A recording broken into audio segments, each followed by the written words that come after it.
Magandang araw po sa inyong lahat. Welcome back po sa channel ko, Home Cooking with Joyce Alvior.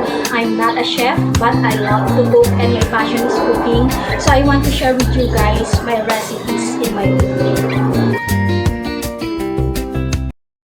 Hi guys! So for today, I will share to you my version of Lomi.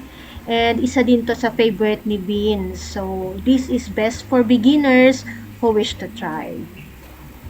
So please watch the video and don't forget to subscribe to my YouTube channel.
After putting our mga sahog, so pakuluan lang natin for a few minutes and then all done, ready to eat, ready to serve. Yummy! May masarap na tayong lomi sa malamig na panahon. Ayan, so simple lang ang recipe na to, yet so yummy. Sarap! It's eating time. Thank you guys for watching and see you on my next cooking vlog. Bye for now. Keep safe and God bless. Bye. Thank you.